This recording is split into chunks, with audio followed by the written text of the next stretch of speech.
하늘을 보러 수많은 심령 갈망하겠네. 그 누가 갈까 주의 복음 들고 생명을 구원하는 곳으로. 큰 권세 주께 있으니 큰 권세 주께 있으니 너는 가서 주의 복음 전하라. 주가 너 항상 지키리라.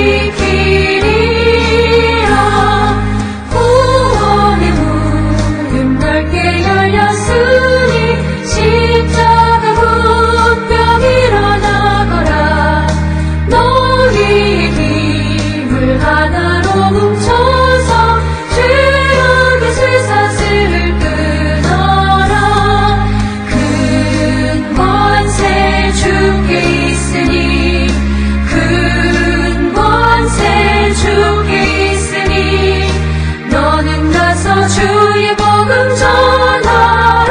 주가 너 항상 지키리라. 왜 너는 멸망길을 가려느냐.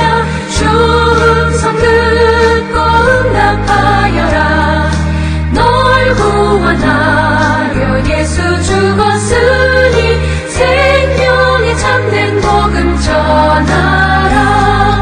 큰 권세 주께 있으니 큰 권세 주께 있으니 너는 가서 주의 복음 전하라.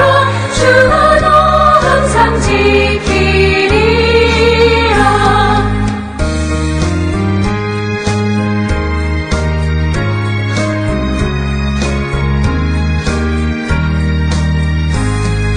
온전한 만민 승리의 그날에 영광과 찬송 주께 드리네.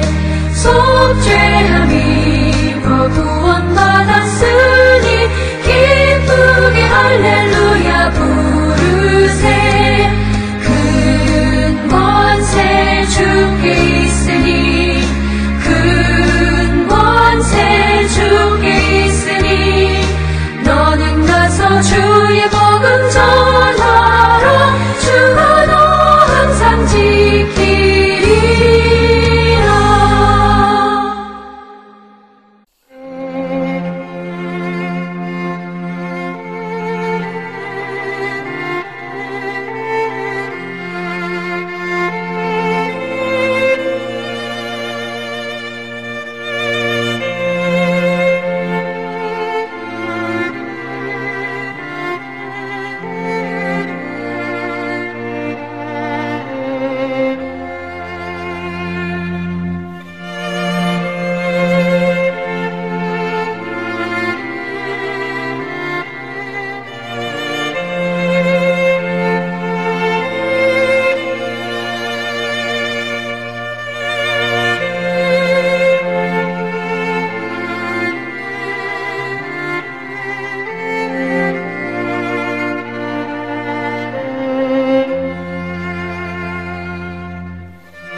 우리가 마음의 뿌림을 받아 악한 양심으로부터 벗어나고 몸은 맑은 물로 씻음을 받았으니 참마음과 온전한 믿음으로 하나님께 나아가자. 아멘. 전능하사 천지를 만드신 하나님 아버지를 내가 믿사오며 그 외아들 우리 주 예수 그리스도를 믿사오니 이는 성령으로 잉태하사 동정녀 마리아에게 나시고 본디오 빌라도에게 고난을 받으사 십자가에 못 박혀 죽으시고 장사한 지 사흘 만에 죽은 자 가운데서 다시 살아나시며 하늘에 오르사 전능하신 하나님 우편에 앉아 계시다가 저리로서 산자와 죽은 자를 심판하러 오시리라. 성령을 믿사오며 거룩한 공예와 성도가 서로 교통하는 것과 죄를 사하여 주시는 것과 몸이 다시 사는 것과 영원히 사는 것을 믿사옵나이다. 아멘.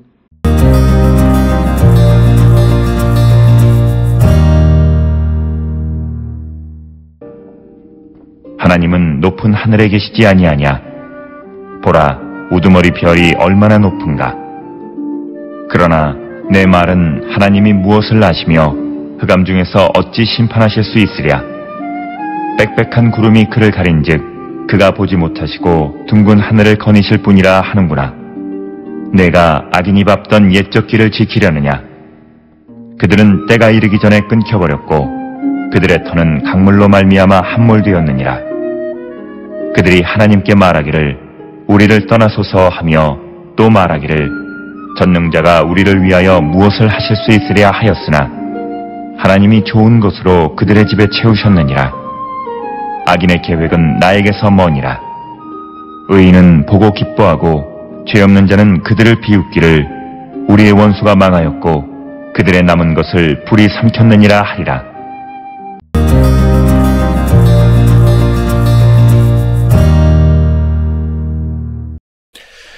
오늘 우리가 함께 읽은 욥기 22장 12절로부터 20절에서 인간사에서 하나님이 어떻게 간섭하시는지를 기록하고 있고, 엘리바스는 여기서 악인에 대한 하나님의 심판에 대해서 언급하고 있는 내용이 되겠습니다. 22장 12절부터 20절은 우리가 잘 아는 대로 엘리바스의 세 번째 연설로서 욥을 책망합니다. 그래서 엘리바스는 욥이 악행을 저질렀기 때문에 하나님의 심판을 받았다 이렇게 주장하면서 악인의 운명은 하나님의 심판을 피할 수 없다 이것을 강조합니다. 따라서 엘리바스는 욥에게 회개를 촉구하고 욥의 고난은 단순한 인과응보의 관점에서 엘리바스가 해석하는 것을 보여주고 있는 그런 말씀이 오늘 주시는 12절로 20절에 있는 말씀이 되겠습니다. 12절에 하나님은 높은 하늘에 계시지 아니하냐. 보라, 우두머리 별이 얼마나 높은가. 그래서 12절에서 엘리바스는 하나님의 높으심에 대해서 언급합니다. 이 하나님의 높으심은 이것은 곧 하나님의 초월성을 강조하는 것으로 하나님이 높은 곳에서 인간의 모든 행동을 감찰하신다 이런 주장을 하는 그런 내용이 되겠고, 우두머리 별이 얼마나 높은가. 그래서 하나님의 거룩하심과 전능하심을 강조하는 것이 12절의 말씀이 되겠고, 그래서 이것은 욥이 하나님의 공의를 의심하는 것에 대한 반박입니다. 그래서 하나님은 거룩하시고 또 높으신 분이시고 전능하신 분이시고 우리의 모든 것을 지켜보시는 분인데, 그런 하나님에 대해서 욥이 하나님의 공의를 의심하는 것은 잘못됐다라고 하는 것이 오늘 주시는 12절에서 하나님은 높은 하늘에 계시지 아니하냐라고 하는 질문으로부터 시작되고 있고, 이어지는 13절에서 그러나 내 말은 하나님이 무엇을 아시며 흑암 중에서 어찌 심판하실 수 있으랴. 그래서 13절에서 엘리바스는 욥의 말을 인용하면서 욥의 하나님에 대한 이해를 반박하는 거죠. 그래서 엘리바스는 욥의 하나님에 대한 이해는 멀리 계시기 때문에 땅의 일을 알지 못하거나 혹은 개인적인 문제에 대해서 관심을 갖지 않은 분으로 이해하고 있는데 그것은 잘못됐다 이런 주장을 하는 겁니다. 그래서 엘리바스는 내 말이 하나님이 무엇을 아시며 그가 그 흑암 중에서 어찌 심판하실 수 있느냐라고 욥이 말하는 것은 욥이 하나님의 통치를 비난하는 것이다. 이렇게 그 엘리바스는 이해하고 있고, 그래서 욥은 하나님의 정의를 찾고 있지만 엘리바스는 이를 불신앙으로 간주하고 있는 내용이 오늘 주시는 본문의 말씀이 되겠습니다. 이어서 14절에 빽빽한 구름이 그를 가린즉 그가 보지 못하시고 둥근 하늘을 거느실 뿐이라 하는구나. 그래서 14절에서는 고대 천체인 고대 사람들의 천체관을 반영하고 있습니다. 즉 하나님이 만드신 하늘은 둥글고 짙은 구름이 끼인 그래서 끼어 있고 그래서 하나님이 빛을 보지 못하신다 이렇게 이야기합니다. 그래서 하나님은 그냥 걷기만 하시는 분이다라고 하는 그런 이해를 기록하고 있고, 엘리바스는 욥이 하나님에 대해서 이렇게 이해하는 것은 잘못 이해하고 있다 이렇게 말하고 있고, 엘리바스 생각에 짙은 구름은 하나님께서 땅의 일을 보시고 판단하시는 것을 막는 것으로 지금 이해하는 그런 말씀입니다.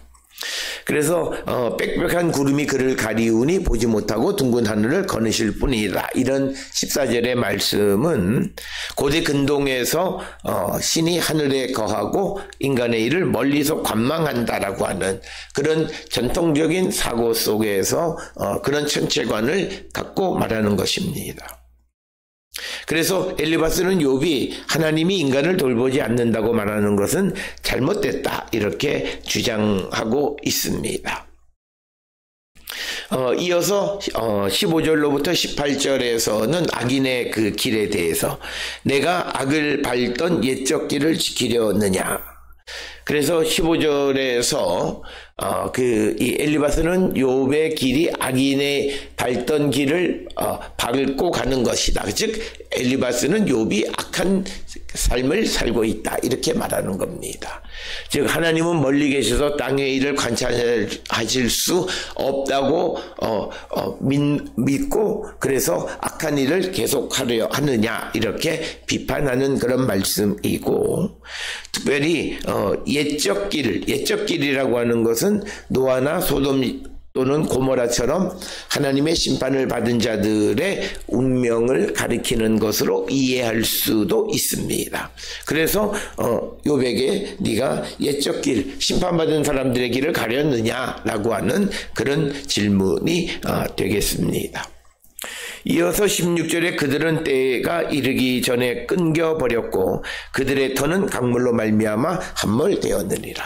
그래서 16절에서 악인들의 때가 이르기 전에 그들이 끊어져 버렸고 그들의 터가 강물에 함몰되어졌다라고 말하면서 엘리바스는 악인의 삶이 오래 지속되지 못함을 강조하고 있고, 이것을 통해서 욥 역시도 그가 재앙을 당하고 있고 모든 것을 잃은 것을 보면 그가 악인이기 때문이다 라고 그 엘리바스는 생각하고 있다라고 하는 겁니다. 특별히 오늘 주시는 본문의 말씀 16절에서 강물이라고 하는 것 혹은 홍수라고 하는 것은 악인을 멸망시키는 것으로 이해하고 있고, 16절에서 엘리바스는 악인은 반드시 하나님의 심판을 받는다 이렇게 주장을 하면서 이것은 욥과 엘리바스가 전혀 다른 시각을 가지고 있음을 우리에게 분명히 보여주고 있습니다.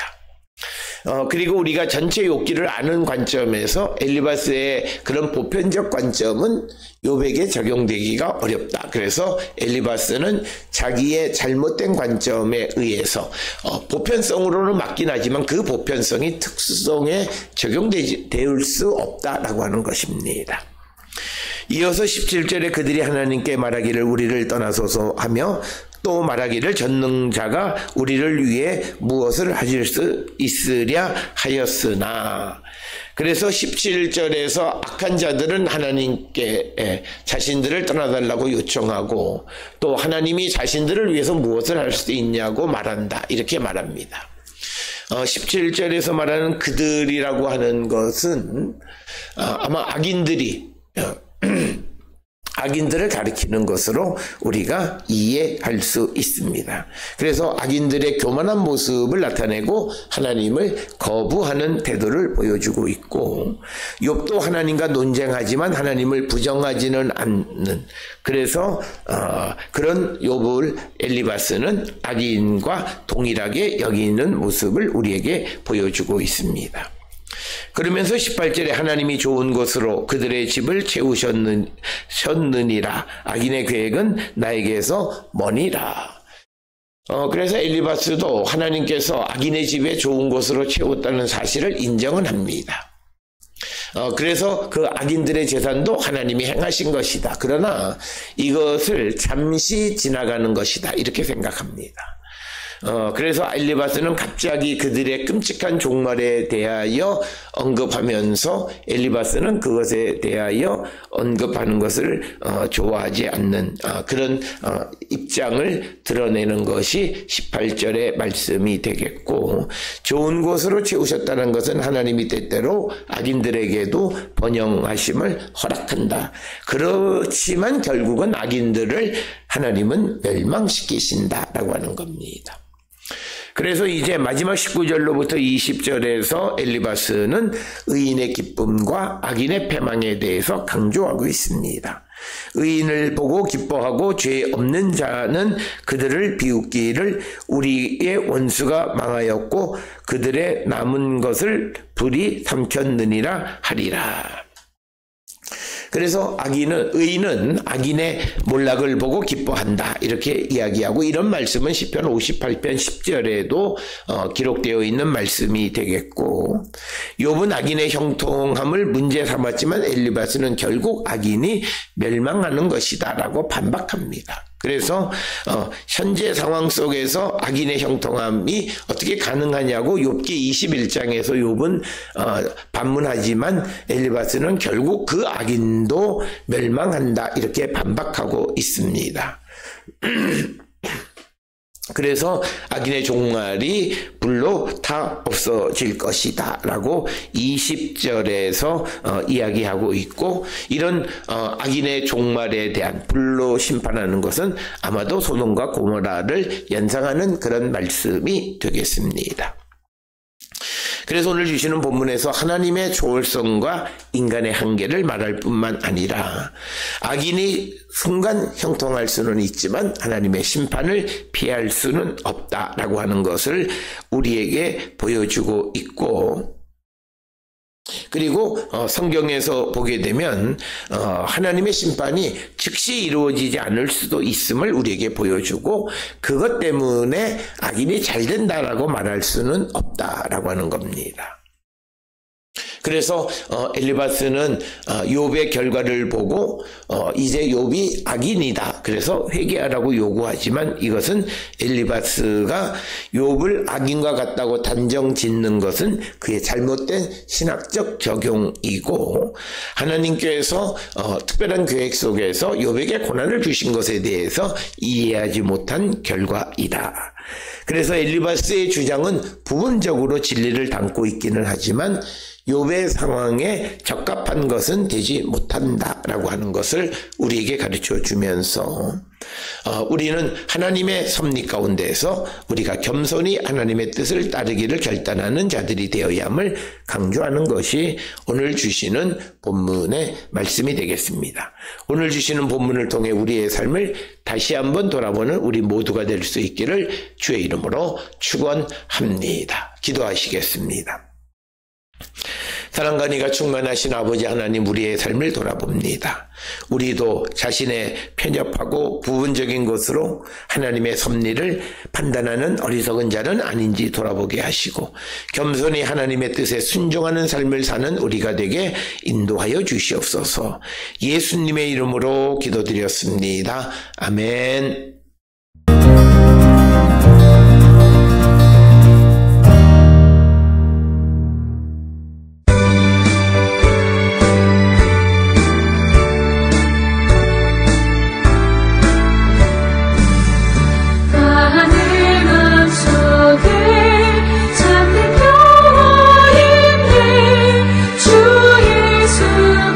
주신 평화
기도하시겠습니다.